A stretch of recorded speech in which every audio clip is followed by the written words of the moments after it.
Hello everyone, this is ज्योति है। उम्मीद करती हूँ आप सब अच्छे होंगे और डेली पढ़ाई कर रहे होंगे। तो हमने स्टार्ट कर रखा था चैप्टर कार्बोनेटेड कंपाउंड्स। उम्मीद करती हूँ कि आपको अभी तक मैंने जितना करवाया है समझ आ गया होगा।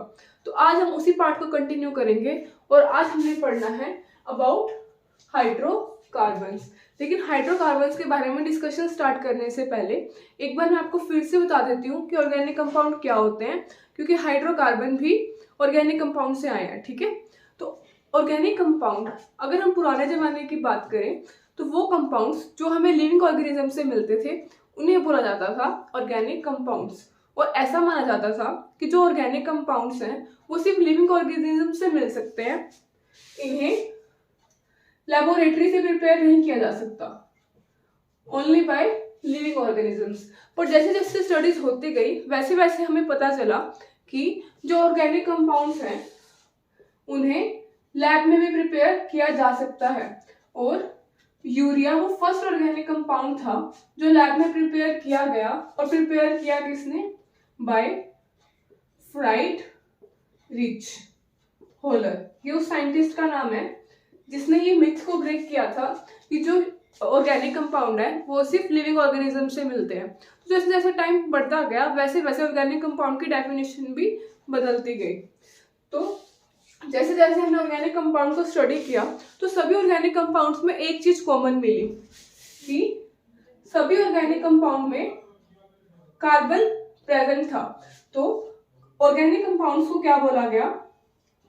Organic compounds are carbon based, क्योंकि सभी में हमें कार्बन मिला था।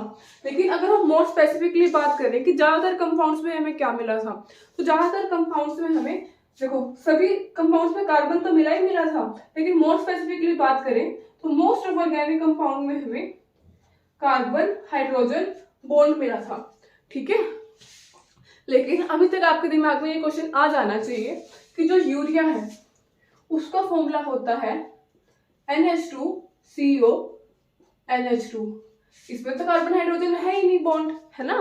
तो देखो मैंने यही तो बोला कि ऑर्गेनिक कंपाउंड में क्या होता है। देखो ऑर्गेनिक कंपाउंड की पहली डेफिनेशन हमने देखी थी कि वो लिविंग ऑर्गेनिज्म से मिल सकता है। ओके, देन हमने देखा कि इसको लैब में प्रिपेयर किया जा सकता है। फिर हमने फर्दर स्टडी करी जिससे हमें ये पता चला कि जो ऑर्गेनिक कंपाउंड होते हैं उनमें सभी में कार्बन प्रेजेंट होता है। देखो इसके अंदर कार्बन प्रेजेंट है। जो मैंने कार्बन हाइड्रोजन बॉन्ड की बात की है जरूरी नहीं है कि वो सभी ऑर्गेनिक कंपाउंड्स में मिले, मैंने मोस्ट ऑफ ऑर्गेनिक कंपाउंड्स की बात की है। ठीक है, तो जो यूरिया है ये हमें लिविंग ऑर्गेनिज्म से मिलता है, इसलिए ये ऑर्गेनिक कंपाउंड है। ठीक है, तो जो पुरानी डेफिनेशन है वो भी सच है कि जो कंपाउंड लिविंग ऑर्गेनिज्म से मिलते हैं उसे हम ऑर्गेनिक कंपाउंड बोलते हैं। लेकिन अगर हम मॉडर्न डेफिनेशन की बात करें तो उसमें ये कहा जाता है कि मोस्ट ऑफ ऑर्गेनिक कंपाउंड में CH बॉन्ड होता है। जरूरी नहीं है CH बॉन्ड हो, लेकिन मोस्ट ऑफ में होता है। ठीक है, उम्मीद करते हैं आपको इतना समझ में आ गया होगा। अब हम तैयार हैं अपने डिस्कशन के लिए, that is about hydrocarbons. Okay, आपको पता चल गया ना कि यूरिया ऑर्गेनिक कंपाउंड क्यों है, क्योंकि ये लिविंग ऑर्गेनिज्म से मिलता है। So as the name suggest hydrocarbons, hydro means hydrogen and carbon means carbon. So compound which contain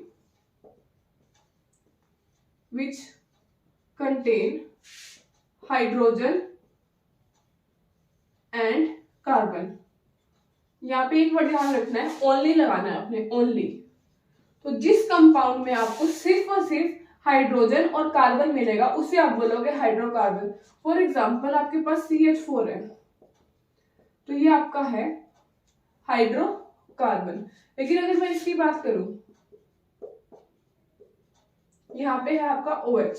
okay, तो देखो इसमें हाइड्रोजन और कार्बन तो है नो डाउट, लेकिन यहाँ पे OH भी है, तो इसका नाम होगा हाइड्रोकार्बन डेरिवेटिव। डेरिवेटिव वो होता है जो हमने हाइड्रोजन को रिप्लेस करके कोई और सब्स्टिट्यूएंट लगा दिया तो वो बन गया हाइड्रोकार्बन का डेरिवेटिव, क्योंकि इसके अंदर भी तो हाइड्रोजन और कार्बन प्रेजेंट है।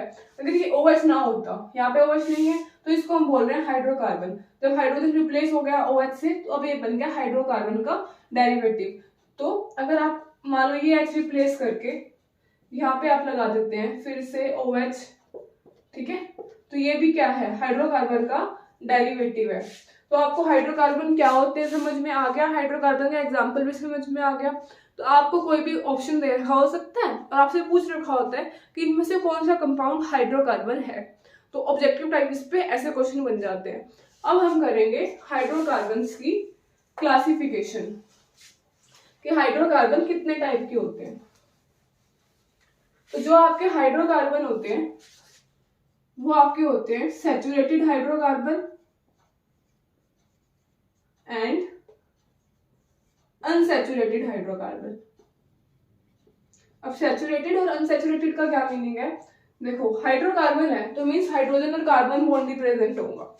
तो जिसके अंदर सिंगल बॉन्ड प्रेजेंट होता है पूरे कंपाउंड में, जिसमें सिंगल बॉन्ड प्रेजेंट होगा किसके बीच में, वो कार्बन कार्बन के बीच में भी हो सकता है, कार्बन हाइड्रोजन के बीच में भी हो सकता है, पर होना क्या चाहिए, सिंगल बॉन्ड। तो ये क्या कहलाएंगे, सैचुरेटेड हाइड्रोकार्बन। तो इसका एग्जांपल दे देती हूँ मैं आपको, जैसे कि अगेन हमने यहाँ पे लिया है मीथेन, ठीक है। मैंने इसका नाम मीथेन क्यों बोला, तो ये सब कुछ हम कहाँ पढ़ेंगे, जब हम इसके नोमेनक्लेचर की बात कर रहे होंगे तो मैं आपको बताऊंगी कि मीथेन, इथेन, प्रोपेन कैसे नाम बोला जाता है। तो this is methane, you can clearly see all are single bond, ठीक है।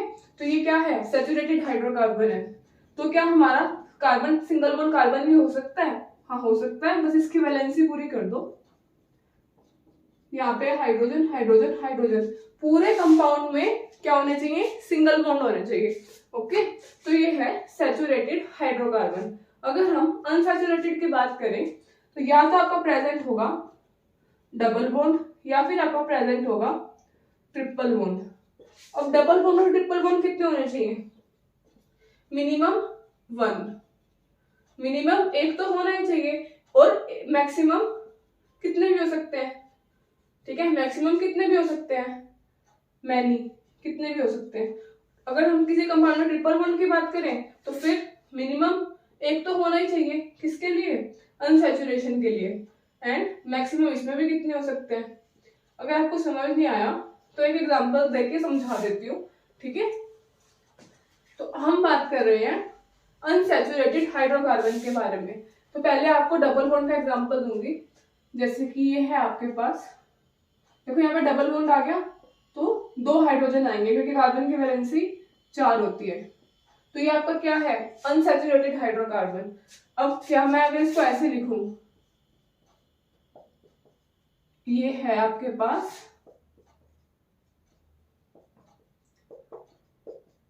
देखो इसमें एक डबल बॉन्ड प्रेजेंट है, बाकी सारे बॉन्ड सिंगल हैं, तो आप इसको सैचुरेटेड बिल्कुल भी नहीं बोलोगे क्योंकि आपके पास एक डबल बॉन्ड आ गया।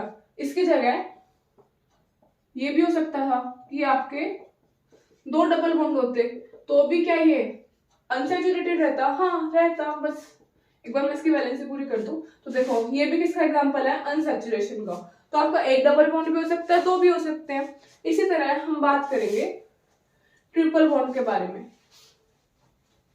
हाइड्रोकार्बन आपका बहुत इंटरेस्टिंग टॉपिक है क्योंकि अगर आपको हाइड्रोकार्बन समझ में आएगा तभी आप क्या कर पाओगे, होमोलोगस सीरीज के बारे में पढ़ पाओगे, तभी नोमेनक्लेचर के बारे में पढ़ पाओगे, ठीक है।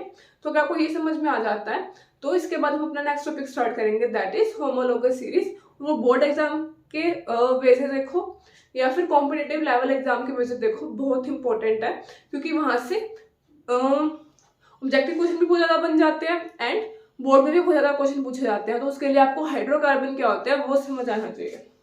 तो अब हम बात करेंगे ट्रिपल बॉन्ड के बारे में।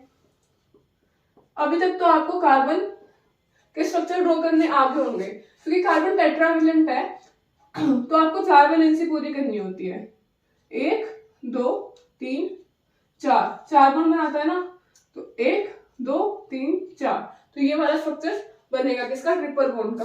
ट्रिपल बॉन्ड का हम एक और स्ट्रक्चर भी बना सकते हैं, ठीक है, हाँ यही बनेगा। तो ये भी आपका किसका एग्जाम्पल है, अनसैचुरेटेड का,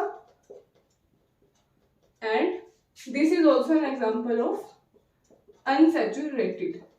तो अभी तक मैंने आपको जितना करवाया, अगर मैं आपको समराइज करवाऊं तो हमने पढ़ा है हाइड्रोकार्बन के बारे में। Hydrocarbon means the compound which consist of carbon and hydrogen bond only, only word पे आपको फोकस करना है। देन हमने पढ़ा कि हाइड्रोकार्बन कितने टाइप के होते हैं, इट इज सैचुरेटेड और अनसैचुरेटेड। सैचुरेटेड में क्या आएगा कि सारे सिंगल बॉन्ड प्रेजेंट होंगे, एंड अनसैचुरेटेड में क्या आएगा, आपका डबल बॉन्ड भी प्रेजेंट हो सकता है एंड ट्रिपल बॉन्ड भी प्रेजेंट हो सकता है। अब डबल बॉन्ड और ट्रिपल बॉन्ड कितने होने चाहिए, मिनिमम हमने देखा कि एक होना चाहिए, मैक्सिमम कितने भी हो सकते हैं। तो यहाँ पे आपका हाइड्रोकार्बन की क्लासिफिकेशन खत्म होती है।